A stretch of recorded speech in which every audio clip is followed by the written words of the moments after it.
Rap কৰাৰ পিছত ৰেপিষ্টসকল যে বাচি যায় সেই বাচি যোৱাৰ মূলত কাৰণ আমি সকলো। যদি আপুনি ৰেপিষ্টৰ এগেইনষ্টত তেনেহ'লে আপুনি এই ভিডিঅ'টো শ্বেয়াৰ কৰিবলৈ নাপাব।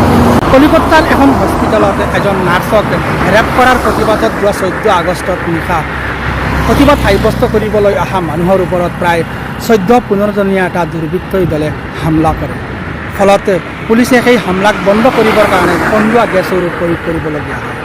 এতিয়া কথা হ'ল আজিৰ এই ভিডিঅ'ত মই আপোনালোকক ৰেপ কৰাৰ কাৰণ তিনিটা আপোনালোকৰ লগত শ্বেয়াৰ কৰিব বিচাৰিছোঁ। ভাৰতৰ বহুতো আইন প্ৰণয়ন কৰা হৈছে, বহুতো আইন নতুনকৈ লাগু কৰা হৈছে ৰেপিষ্টৰ এগেইনষ্টত। ইয়াৰ পিছতো ৰেপিষ্টসকলে ইমান সুযোগ পায় কিয়? আমাৰ বা আপোনাৰ এই তিনিটা ভুলৰ কাৰণে ৰেপিষ্টসকলে খোলা আকাশৰ তলত মুক্ত মনে ঘূৰিব পাৰে। ৰেপিষ্টসকলে খোলা আকাশৰ তলত ঘূৰি ফুৰাৰ প্ৰথমটো কাৰণ এজনী ছোৱালীৰ ৰেপ হোৱাৰ পিছতে আমি সামাজিকভাৱে যিবিলাক ভুল দেখুৱাবলৈ আৰম্ভ কৰোঁ ছোৱালীজনীক, যে ছোৱালীজনীয়ে চুটি কাপোৰ পিন্ধিছে, ছোৱালীজনীয়ে বেয়া কাম কৰিছে বা ছোৱালীজনী বেয়া হয় আৰু সেই বেয়া হোৱাৰ সুযোগটো পাই ৰেপিষ্টসকলে ৰেপিষ্ট কৰিছে, এনেধৰণৰ যিবিলাক আমি মনে কৰা কাহিনী আৰম্ভ কৰোঁ। আৰু সেই কথাবিলাক যেতিয়া ৰেপিষ্টসকলে শুনা পায় তেতিয়া আল্টিমেটলি ৰেপিষ্টসকলে বুজি পায় যে ছোৱালীজনীৰ ভুল, গতিকে তেওঁলোকৰ ভুল নহয়, যাৰ কাৰণে এজন ৰেপিষ্টে আৰু এটা ৰেপ কৰিবৰ কাৰণে সুযোগ পায়।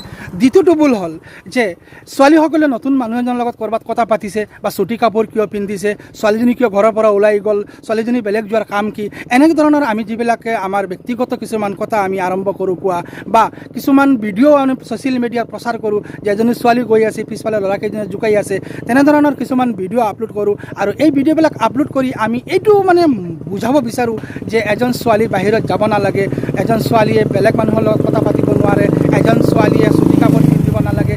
এই যিবিলাকে সৰু সুৰা কথা কৈ আমি ছোৱালীজনীৰ মানসিকতাক আমি ভুল বুলি দেখুৱাবলৈ চেষ্টা কৰোঁ। আৰু এই চেষ্টাটো কৰাটোৰ মূল নায়ক হিচাপে পৰিগণিত হয় ৰেপিষ্টসকলে, যাৰ কাৰণে ৰেপিষ্টসকলে ৰেপ কৰিব পাৰে বা ৰেপ কৰা বন্ধ নহয়। আৰু তৃতীয়টো সবতকৈ ডাঙৰ হৈছে ৰাজনৈতিক কাৰণ।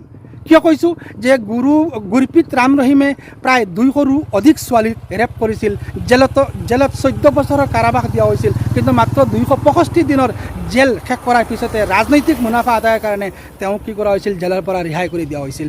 অকল তেনেকুৱা যে গুৰপ্ৰীত ৰাম ৰহিম তেনেকুৱা নহয়, এনেকুৱা বহুত ৰেপিষ্ট আছে যিসকলক সামাজিক মাধ্যমত আপুনি বা মই দেখা পাইছোঁ বিভিন্ন ষ্টেজত ইহঁতক সন্মান দিয়া হয়। আৰু এই সন্মান দিয়াৰ পিছত ৰেপিষ্টসকলৰ মনত এষাৰ কথা আহে যে ৰেপ কৰিলে বেছি হ'লে 5 মাহ বা 6 মাহ জেল হয়, ইয়াৰ পিছত আমাক মুকলি কৰি আমাক আকৌ দিয়া হয়, আমাক সামাজিকভাৱে সন্মান দিয়া হয়। আৰু তেনেকৈ সন্মান দিয়াৰ কাৰণেহে ৰেপিষ্টসকলে ৰেপ কৰিবৰ কাৰণে সুযোগ পায়। আৰু এই মূলত 3টা কাৰণৰ ভিতৰত সবাতকৈ গুৰুত্বপূৰ্ণ কাৰণটো হৈছে যে ৰাজনৈতিক কাৰণ। ৰেপ কৰাসকলৰ এগেইনষ্টত যদি আমি প্ৰতিবাদ আৰম্ভ কৰোঁ, হয়তো এদিন হ'লেও ৰেপ কৰা বন্ধ হ'ব বা ৰেপিষ্টসকলে বুজি পাব যে ৰেপ কৰিলে অৱশেষত শাস্তি হয়।